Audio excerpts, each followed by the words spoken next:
नमस्ते। आपका अरविंद गणेश दामले चैनल में स्वागत है।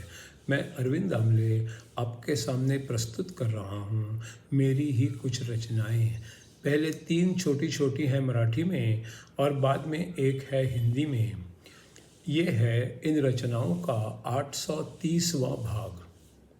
आपको ये रचनाएं पसंद आएँ तो मेरे अरविंद गणेश दामले चैनल को सब्सक्राइब करें, लाइक करें, शेयर करें और बेल आइकॉन दबाना ना भूलें। तो मेरी पहली वाली मराठी की रचना आहे।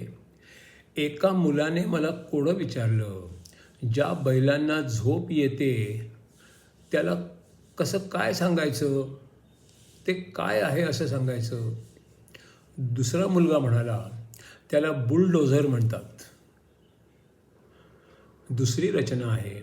प्रयत्न केला तर एक माणूस देखील जगात बदल घडवून आणू शकतो, फक्त त्याला जर बहुसंख्य लोकांनी साथ दिली तर. तिसरी रचना आहे.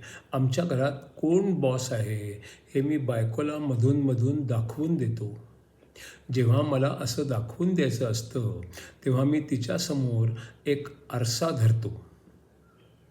चौथी रचना है हिंदी में निसर्गदत्त महाराज के उनके शिष्यों के समेत संवाद का ये है अगला 248वां सवाल. सवाल है, ये कितना भयानक है. इसका मतलब है कि ब्रह्मांड निरुपयोगी है. इसका उत्तर है नहीं, ये बहुत कीमती है. जब आप इस ब्रह्मांड में से बाहर आ जाओगे, अलिप्त हो जाओगे तो खुद को पहचान पाओगे. इसका अगला 249वां सवाल है, तो फिर ये ब्रह्मांड बना किस लिए. इसका उत्तर है, ये तो आपको खोजना है. अगर आप खोज में अंत तक पहुंच सको तो. इसके बाद 250वां सवाल है, तो क्या ब्रह्मांड का कभी अंत भी होगा. इसका उत्तर है हाँ, आपके लिए तो अंत हो जाएगा. 251वां सवाल है, ब्रह्मांड की शुरुआत कब हुई. इसका उत्तर है अभी अभी. इसका अगला 252वां सवाल है, और फिर इस ब्रह्मांड का अंत कब होगा. इसका उत्तर है अभी, इसी क्षण. 253वां सवाल है, पर ब्रह्मांड अभी खत्म तो नहीं हुआ. इसका उत्तर है क्योंकि आपने उसे खत्म होने ही नहीं दिया.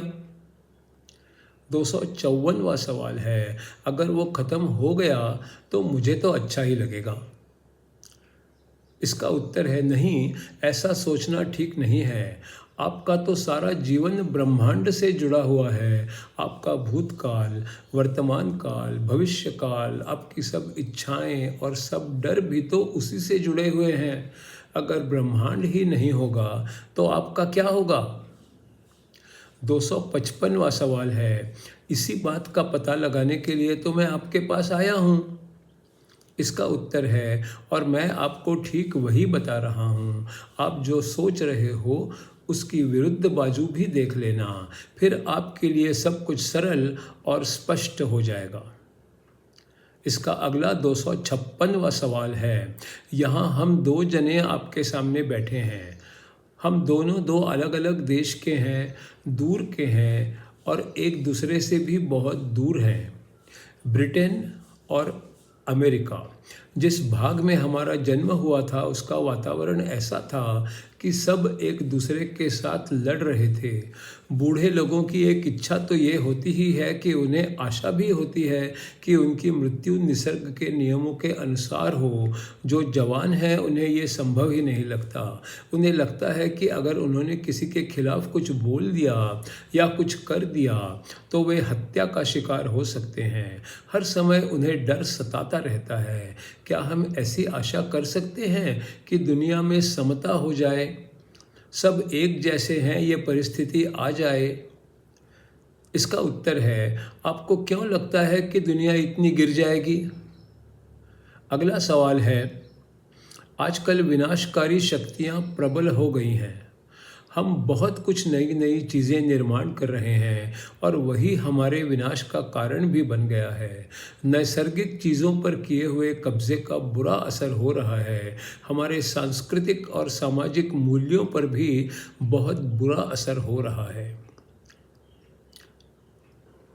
आप जो कह रहे हो वो इस क्षण की बात है। क्या सब कुछ ऐसा ही हमेशा और हर जगह चलता ही रहेगा? ये परिस्थिति शायद थोड़े से काल के लिए ही हो और थोड़ी ही जगहों पर हो। समय गुजरता जाएगा और लोग इस परिस्थिति को भूल भी जाएंगे। इसका अगला 258वां सवाल है, परिस्थिति कितनी बुरी है इसका हम अंदाज़ा भी नहीं लगा सकते। लगता है कि हम ऐसी जगह पे हैं जहाँ कोई बम फटने की संभावना रहती है। इसका उत्तर है, हर व्यक्ति दुखी है और अकेला भी होता है। वो हर परिस्थिति का सामना भी करता है, सब अकेला ही सह लेता है और अकेला ही मर जाता है।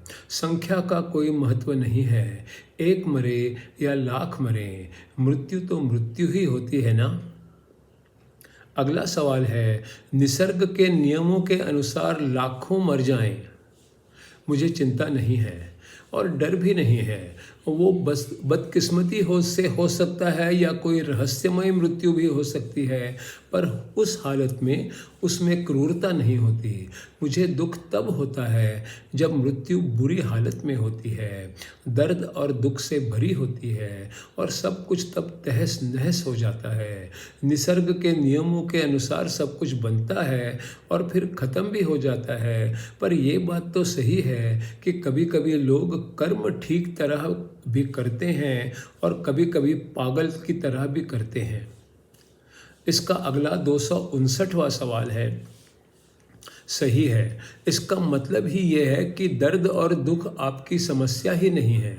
अगर वो अपेक्षित हो तो स्वीकार है। क्रूरता से मृत्यु या टाले जाने सकने वाले दर्द के साथ मृत्यु, ये आपकी समस्या है। और क्रूरता भी तो एक तरह से पागलपन ही होता है, और पागलपन भी बुद्धि भ्रष्ट होना और ठीक से समझ में ना आना ही तो है। जब तक हम ब्रह्मांड में हैं तब तक आत्मा की सारी शक्तियाँ इस तरह इस्तेमाल करनी चाहिए कि प्राणी मात्र के कल्याण के लिए कर्म हो सके। इसका अगला सवाल है, बुद्धि का सही इस्तेमाल कैसे होता है? इसका उत्तर है, बुद्धि का गलत तरह से इस्तेमाल की वजह होती है स्वार्थ और डर। इन दो भावनाओं के इरादे नेक नहीं रहते और फिर बुद्धि का उपयोग गलत कामों के लिए हो जाता है। कर्म से प्रेम, जिंदगी, सत्य और सौंदर्य को बढ़ावा मिलता रहना चाहिए तो वो कर्म सही है।